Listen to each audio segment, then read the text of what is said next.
Hello guys, it is Hartwigga here, and today we are back for episode 2 of the F1 show here for our Belgium review and Italy preview. I'm here again with Max Papworth, and now we've got Hello. George Hannay on for today. Hello. He could finally make it. Unfortunately, Christian couldn't. I don't think he could get out of bed today. But we'll get on without him. So, lads, what do you think of the race? Just sum it up in a couple words. I think obviously Interesting for parts and then boring. I think Verstappen showed again exactly what he can do. He is the only driver on the grid who can actually push the Mercedes, and even when he is performing at the top of his game, still the Mercedes are just too quick. For me, it's gonna be. I reckon Gas. I mean, for me, performances like Gasly really stood out. Ricardo. Yeah. Kimi Räikkönen as well. I was surprised. I was really watching that. Renault really stood out as well, yeah. Really good performance from Renault. The fastest lap of the final lap, lap 44. Should actually catch him back to Verstappen for final podium play right at the end. It was interesting because the top guys are. I mean, Lewis complained about how his right front felt very weird, as he described it. So it was funny to see Ricardo must have kept his tyres in check. Yeah, and to get to get the fastest lap on the final lap with the hard tyres was a very good thing for him. Well, I guess Ricardo could serve because it wasn't like he was gonna, get to the top three. Really, it was probably a bit unrealistic where the others were still pushing each other hard. So I mean, he had the extra tyre pace at the end. I mean, at one puncture, he's on the podium. Yeah. It also shows that the Renault engines are actually the second best engine this year because, last year on the power circuits like Spa, Monza, Last year, top of the game, but now they're power. Last year, Monza, they didn't do too bad. They finished, 4th and 5th there as well? Yeah, they did. Yeah, they had a very strong showing in Monza last year. Yeah, that's right. I'll get on to a bit later. This year, big. I think in free practice, Daniel Ricciardo was actually fastest on the speed track. It was. Yeah, and I think that and P2 in FP2. I think they had a really good setup. I think they have enough downforce they could sacrifice some. Yeah. I mean, unlike some teams that sacrifice their downforce, they just slow all around the track. But I think we all know that. We didn't need to point any fingers. Yeah, well, I mean, we'll go through, I guess, the teams now. I think. We'll start up at the top team for the weekend. The uncontested team, Mercedes. I mean, another 1-2 finish. Lewis Hamilton is getting closer to Michael Schumacher's records. Yes, unfortunate. Well, no, unfortunate for some. In 3 years, where will Mercedes be? Will they still be dominating? And if so, this will be the most dominant period we've ever seen in the Formula One. You have to think of the regulation changes. It all depends because apparently reported by putting away loads and loads of money for the 2022 regulations now, so they can try and leapfrog over that. So that's what it's going to come down to after 2022. Who's got the most money to spend? Well, there's no need to do anything for the rest of this year, really, and for next year, because regulations are frozen, so they can put that money towards the 2022 car. I mean, and if they kept the same lineup, I mean, it's deadly. When Bottas is, I mean, I reckon he could have went faster. I think it was a moment. I think he did. Because the team was telling him. The team was asking him to conserve. Telling him to hold back. Yeah, I mean, I think you could see a little bit of fire in him. So we'll have to see. I think Lewis is a bit maybe too far out of each now, unless he has an issue with his car and Bottas gets to full 25. Then I mean, anything can happen then. But at this rate, Hamilton's going to be statistically the currently. Currently, Valtteri Bottas is exactly 50 points behind Lewis Hamilton, but Valtteri Bottas is sitting third in the driver standings on 107 points. Max Verstappen on 110, and Lewis Hamilton on 157. Yeah. Valtteri should be a lot higher up if he didn't have that puncture in Silverstone. Yeah, that really I affected think you touched on it last episode, Max, about just a bit unlucky for Valtteri if you compare it to Lewis. I mean, that's only 20 points there, just that, and that's only 30 points away then, and that's easily a target you can overcome. Yes. Especially since we've actually got the full calendar now, which we'll touch on a bit later. But yeah, the 17 races. The next team, Red Bull. Red Bull. I think Albon did actually a pretty good job. Yeah, for once. I don't think he made too many faults. I think Red Bull didn't probably put him on the the P6 on him. It's a good result from him. P6, not too bad, not too good. It's a good amount of points for the Red Bull trying to keep the two-stop open for him on the mediums, but in hindsight, probably should have went on the one-stop. I mean, everyone else is doing that, and I think the pace wasn't really great when you're in dirty air, as you could see. Yeah.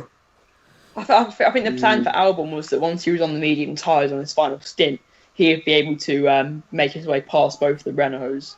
But I just don't think the pace was really there for him. Well, the Renaults are faster than expected, I think, in race trim as well. Yeah.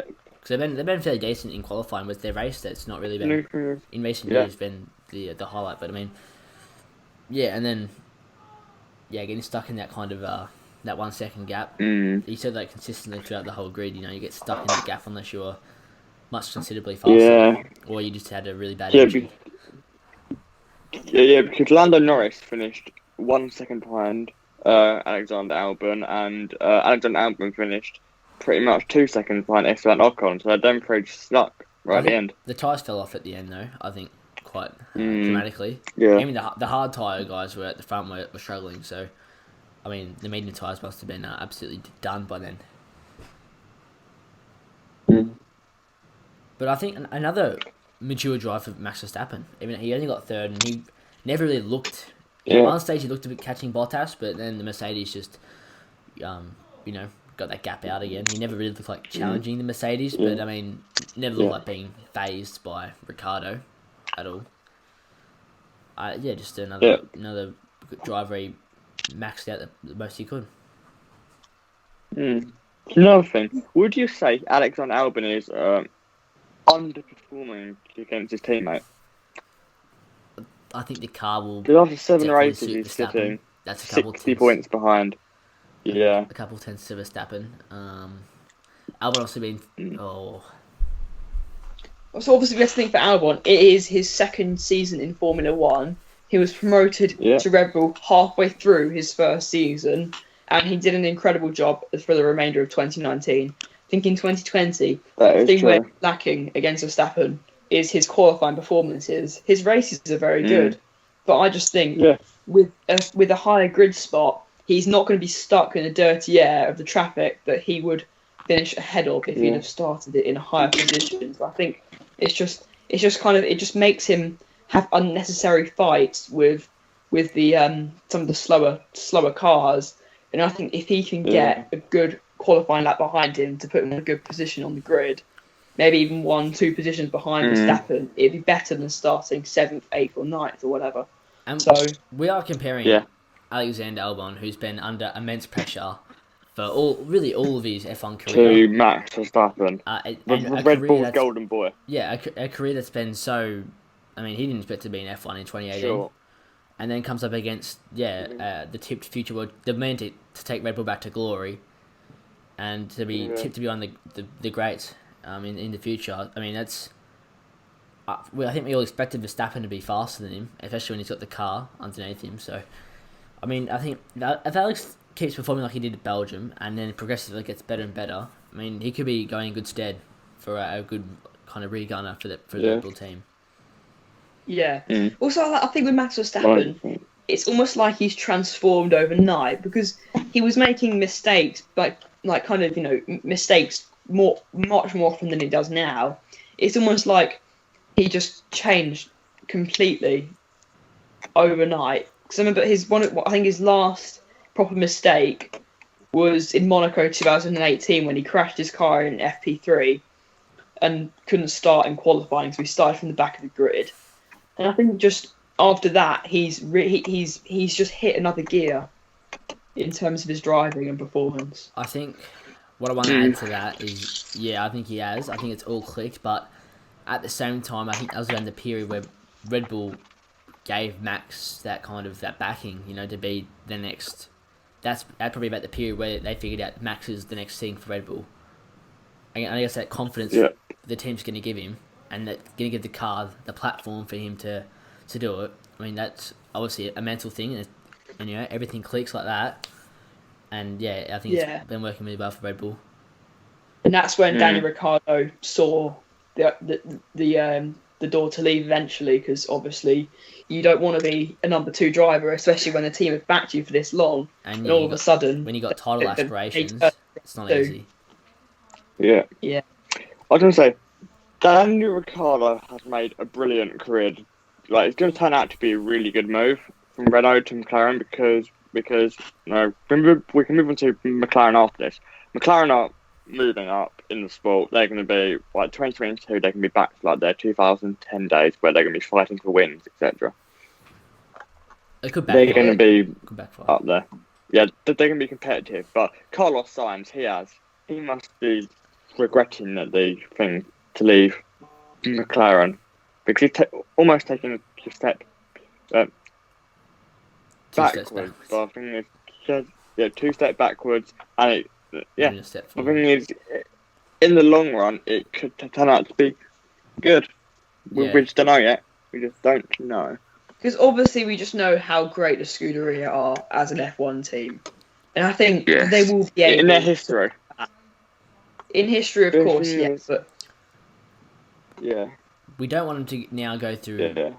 If they go through this, if they don't get through this regulation right, then I think we're going to see a very maybe like a decade serious change of it's going to have to be some serious rebuilds there. If they don't come through this 2022 regulation, fine. But, I mean, we'll get on to move it later. I think we'll move on to Renault next. I mean, the pace was there. They looked really good. P4 and 5. I mean, probably the best they could ask for. So I think they maximised what they could, and they did a really good Grand Prix.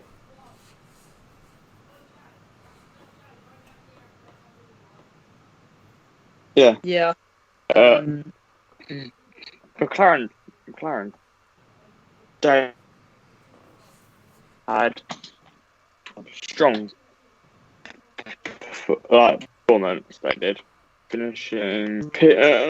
Not Lando. He had a strong result. The thing is, he was driving the entire race with no fuel mapping system, so he was stuck in if he played the F1 games, he was stuck in a standard mix the entire race and lacked power for most of it. But Carlos Sainz, a real Ferrari engine.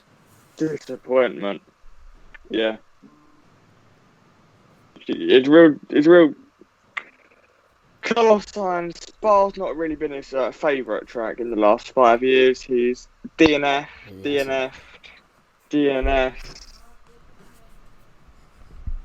Also, I think with Carlos Sainz, he hasn't seemed to be on the form that he was last year. Is that something to do with leaving the team, or? I'm not sure it'll be something to do with leaving the team. I'm pretty sure that he's the thing is, all the drivers, they've had this break to get their head back in thing, and I think some drivers have performed. Some drivers have performed a lot better than other drivers, mentally, over the off season. And Carlos Sainz, I feel, Carlos Sainz has really struggled. He has.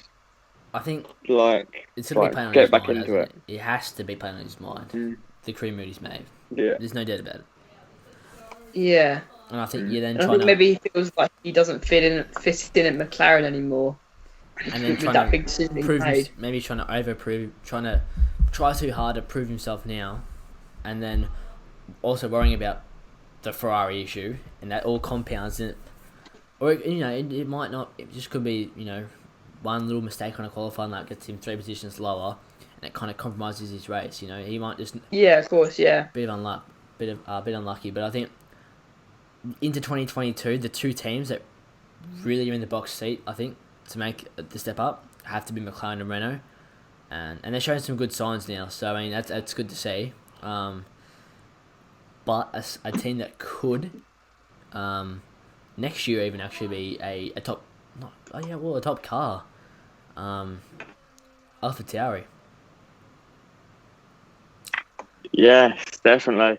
But I know because they had decent performance. Pierre Gasly looked like at one point he was on for a podium. Yeah, and also At one point on this place, but they did really. Both of them did really well. I mean, Daniil did really well in qualifying, and then a really good strategy from AlphaTauri for Gasly in the race, and he showed some really bold manoeuvres and really consistent pace, and that got him to hit the position he needed. And with news saying that, I think was it Christian Horner? I think said that if the Racing Point car is legal, you're going to see 4 cars next year. 4 Red Bulls, 4 identical Red Bulls. basically. Imagine that. Big thing. They used to do that around 2007, 2008, 2009. Used to be able to have customer chassis, and the Red Bull and Toro Rosso were identical cars. They were identical. Yeah. I mean that'd be really interesting, but they have a really strong driver lineup, and they have this kind of this confidence about them, And looking into the weekend, they're a dark horse every time for some really good points, and at a track that suits them. I don't know. I mean, any of the new tracks coming up, they could be an outside of a podium for sure. I mean, they have the old data there still, and they've got really good drivers, and just this pace that they have, this underlying pace. They could do anything really at the end of the season. They could be best of the rest. Yeah. Racing Point. Moving to them. Bit quiet for them. Not much to say. Struggle weekend. Did you expect them to be good on what is historically one of their best circuits? Like 2018, yeah, exactly. P9, P10. P9 and P10, yeah. It's not ideal for them. I kind of feel like their qualifying recently have been much better than their race. Yeah. Sergio's strategy was a bit compromised. Yeah. I don't know what they're doing there. That was a bit very odd, I think. So pitting not during the safety car, and pitting like 5 laps after the safety car, lost in track position and lost the privilege of a free pit stop. I mean, could he have jumped up to something like P8? Maybe. I mean, he could have been in P10, and it's. I think it's the midfield. It changes every single weekend. The pace. The car in Clean Air looked like in the race in Clean Air race team. It looked like a top 3 car, no doubt. Yeah. As soon as it hit a bit of dirty air, it just become a midfield car. Like a simple midfield car that we see. So yeah, I think I don't have too much to say about him. Mediocre. I mean, it wasn't bad. I mean, there's still double points, which is good, but I mean, mediocre. Yeah. I reckon the next couple races, like Monza, should be better. Stuff like that. So we'll see how they go in the next 3 races and evaluate them. Who's next? I think. Should we move into Williams, Haas, maybe? Yeah, we'll go with Williams. I think it's actually. They didn't look too bad. Like honestly, they could compete. It's another semi-competitive weekend from them. Both like George Russell P15 in qualifying. Latifi P18. I think. Bad. Their car doesn't look too bad. Their car's improving. It's definitely improving. Yeah, it looks like they used to be the slowest car, but I reckon they're not the slowest car anymore. I reckon either Alfa Romeo or I disagree. Got the slowest car. Disagree. I reckon Williams is still the slowest car, but they're able to compete. Yeah, it's more competitive than last year.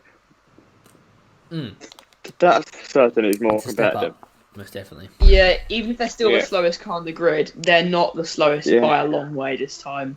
It'll Yeah. be, I think in qualifying, George Russell just has the ability to really get the most out of the car, Yeah. out of the car. And then, but then also I think in the race, the car in dirty air really does not suit. Doesn't work It well. just does not suit. It just yeah, it doesn't work well at all. I think. So I think obviously I think the how raw to pace of the sum car up. is good. I think to sum up the Williams right now is it isn't like an arrow of a road to glory anymore. You know, there's light in the tunnel. I think Sure. we gotta go to Haas. I mean, actually, the pace wasn't quite there, but I mean, they actually too bad. Yeah, it's just considering. the Ferrari engine which they're struggling with. If it wasn't for that engine, they probably would be fighting for the lower points. Yeah. Yeah. They actually have a fairly good car, and I think both drivers had a fairly good. I mean, they finished P17 and P15, which doesn't sound good, but they drove pretty maturely, and you know got the most out of the car. I think their car was probably the slowest this weekend. Yeah. Due to the engine, really. I mean, if they had a Mercedes engine in there, I think that would be a long way ahead of where they were. But I said Grosjean would be driver of the day. I mean, he wasn't quite driver of the day, but he drove really well, and I think there's signs for Haas in the next couple of years. You know. Yeah. No, what I think is Haas, they're still stuck in the mindset of 2018 when they was the best of the rest, pretty much. They're still stuck where they know that they could be there, but they're not, and it's really affecting them, I think. Should we talk about Alfa Romeo? Yeah, I think as well. One of the teams which have really lost out. Kimi Räikkönen, what a performance! Yeah, he did well. 11, wasn't it, at the end? Yeah. Alfa Romeo, strong performance from Kimi Räikkönen. As we all know, he has been dubbed the King of Spa after he's got the most wins out of anyone on the grid there, 4 Shows his in pace. total. Shows definite pace. It's an old school circuit, and the experience he's got from driving around there. Yeah. It's clear to say. Antonio Giovinazzi, again, he made just a small error, and it cost another race again. He keeps making these mistakes, which is going to his career soon. Yeah, it looks like the car touched the curb. That's the thing. The car just went. Just wasn't there. Yeah. Went from underneath. Yeah. That is such a difficult one to correct. I think we've seen these cars this year are a lot more difficult to correct, and it's not not the right place in the circuit. If I was a driver, that I want to be trying to correct a car in race sim, heavy fuel. Yeah.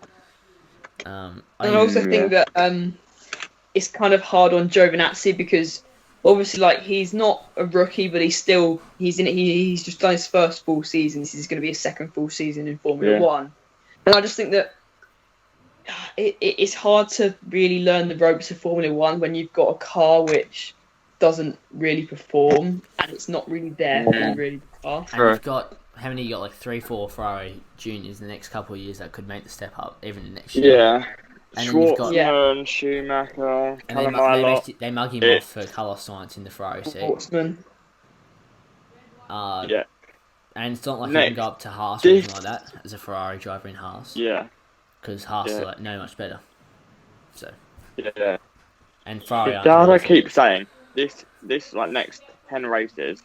No. Obviously next 10 races. Next 4 races because they're going to start deciding contracts next year, in the next coming months. He's got to perform next 4 races. He's got to he just has to show something to save his career almost. I think if he can match Kimi, that's good enough. Because I think Kimi, you saw this weekend, he still has good pace. Yeah. And I think now it's a good time to go on to Ferrari. Scuderia Ferrari. Disappointment. There's not much to say, honestly. It is very disappointing. The other thing is, with that, with the engine deal, like thing is to go out the secret engine deal thing. They must have had that like dodgy engine for seasons because the thing is their lap times now are like 2017 lap times. Yeah, it's It's I don't know how, like it's confusing. and both drivers just showing tension and with the team. It's not in a good place. Not in a good place. It needs to. Yeah. They need to refresh for 2021. Understand they have a poor car, but internally get it right. No. Internally, What the they car need is not going to be good next year. They need to internally get it right. Yeah. Set for 2022 to have come out. Do what Mercedes did in 2014. What they need is, and I think all their problems could be solved with testing. That's the thing. Like, if you've got a bad car, I think, like let's say in the Schumacher era, in 2000, I got a bad car, and they got their test drivers doing thousands and thousands of laps around their test circuit in. You can't do that now. Ferrari. Yeah, you can't do that now, and that's. If I was them, I'd just be bringing just any parts that could, anything they think that might work. Just chuck them on their free practice, See how it goes, because there's nothing just try to lose something. now. They're not in for a championship fight. They're not in for anything. There's no stakes. You're going to try something to learn, understand the car, and potentially do something for the future in 2022. Yeah, P5, I think they are in constructors. Not a good result. Frustration, disappointment, and that's what it is at Ferrari. What I think is Ferrari need a management. Yeah, they do. They need a big.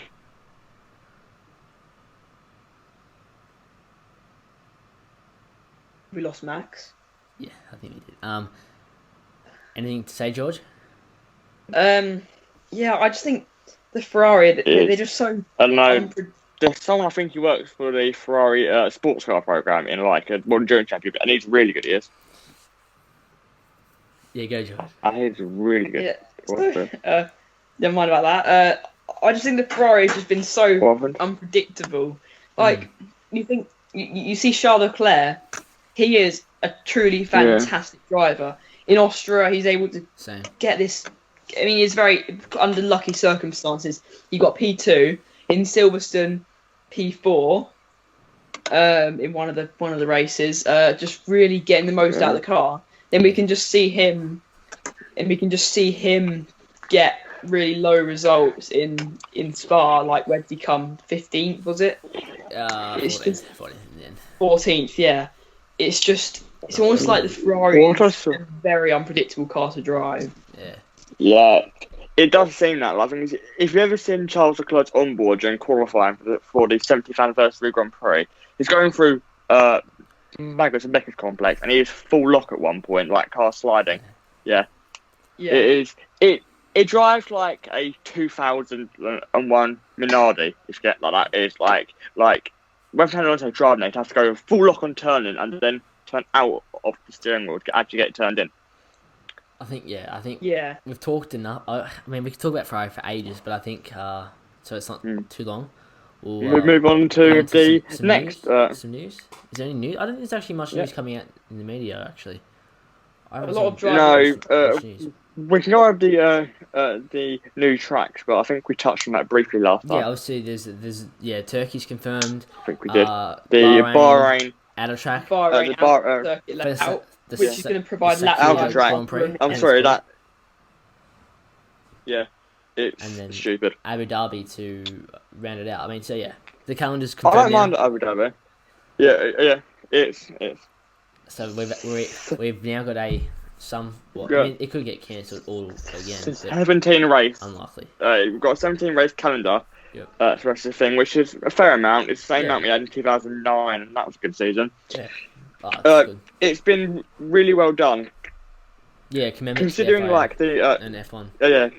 Yeah, it's really well organised. Big thing is they've managed to get some good like classic tracks in Canada. They've got Portimao, Imola, Nürburgring. I'm really looking forward to Portimao. Yeah, I'm really looking forward to. I'm really looking forward to Imola. I am. Yeah. because it's such like historic circuit. Yeah, it is. But next race is the Should we move on to Italian Grand Prix. Yeah, Monza. Monza. Yeah. What are you all thinking for Monza? We'll go to George first. Give us your driver that needs to perform for this race. I think obviously Giovinazzi needs to perform. In front of the home crowd. I think his races he has got the pace on Kimi Räikkönen, but I think he just needs to be able to eliminate these kind of rookie-ish mistakes that you would expect him to be making in his rookie season. I mean, I know the car's not been there, but I think mistakes like that are really going to cost your race, and of course other drivers as well, like George Russell. What happened to him yesterday? Yeah, but George Russell was really unlucky. Yeah, it was really unlucky for him. But I think any other drivers need to perform. I think Nicholas Latifi is actually showing how he is improving as the races go on. I think at the start he was considerably off the pace from his teammate, but I think now he's caught up. And while he still may not be quite there, he is showing that he is making some bold overtakes and getting slowly back onto the pace with his teammate George Russell, who is a very highly rated driver in the Mercedes. Nicholas Latifi, we touched on this in the last episode as well. I'm going to say it again. He's one of those drivers where it takes, it might take, like a handful of races to get used to it. Yeah. I don't know where Max is. Yeah, Nicholas Latifi, it might take him 10 races to get used to the car, but once he gets used to that car, he is. I think we're having some issues with Max. Yes. Max. Hello? Yeah. Hello? Yeah. I think so, Max, who do you think your driver that needs to perform for the Grand Prix is? I'm going to agree with George on Antonio Giovinazzi, but I also think Carlos Sainz really needs back from the good weekend. I need a good weekend. He scored some good points against his teammate, I reckon.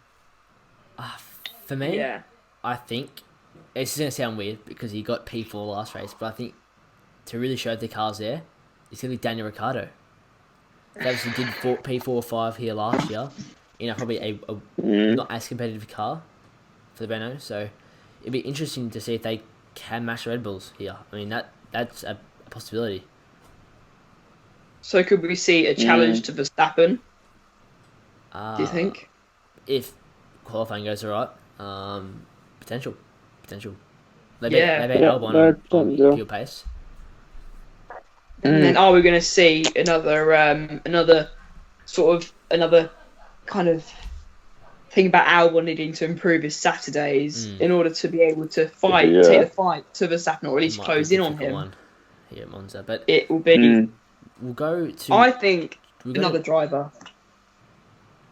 Yeah, you go. Should we go to I was gonna say prediction? Pole. We'll go George, your pole position, and then the top 5. Pole position will be Lewis Hamilton again. I think if not Valtteri Bottas, because it could be possible mistake from Hamilton in his qualifying, which could allow Bottas to take the fight to him. But I think obviously the Mercedes will be on pole, I think. And once again, in the race, I think it'll be the 2 Mercedes scoring another 1-2, and the Red Bull team possibly being the second quickest car, so Verstappen would get on the podium, I reckon.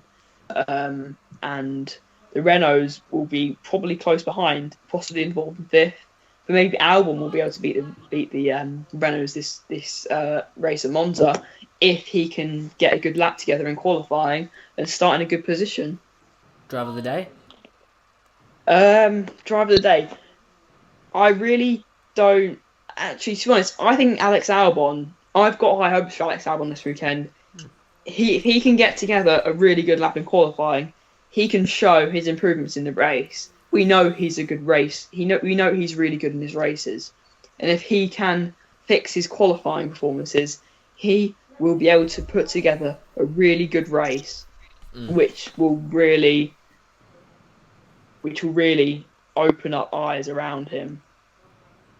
What about you, Max? Pole 1 to 5. I'm gonna say pole is gonna be Valtteri Bottas. Valtteri Bottas, he really does like the bottom of the circuit, because last year on like the mini sectors he was so much faster through the chicanes and the middle sector. Yeah. Top 5, I'd have to say it's gonna be Lewis Hamilton again, Valtteri Bottas second, Max Verstappen third, Daniel Ricciardo in 4th, and Lando Norris in 5th. What I can say. Driver of the day. Again, my driver of the day, I reckon there's going to be a bit of a Italian block voting. I reckon it's either going to be Charles Leclerc or Sebastian Vettel. Regardless of their performance, they can get voted driver of the day, I reckon. For me, I think pole position. Valtteri Bottas, obviously, he can be extremely good in qualifying, if not better than Lewis sometimes. And I think that pressure's is gonna be on him, and he's gonna deliver, and then he's gonna carry that through into the race. I think he's gonna convert that into a win with Lewis Hamilton second. Bold move. I think Cyril Beatball's gonna get his tattoo. I think Daniel Ricciardo's gonna finish 3rd position. I think the Renault's gonna be very quick this weekend. Verstappen 4th, and then I'm gonna say a driver that I predicted to be 5th this weekend. I'm going to say Carlos Sainz. I think, that McLaren is pretty quick, and I think, he needs to perform, really. I mean, just for his mental sake, I guess. So I think he will do it well. And driver of the day, I'm going to go with Pierre Gasly.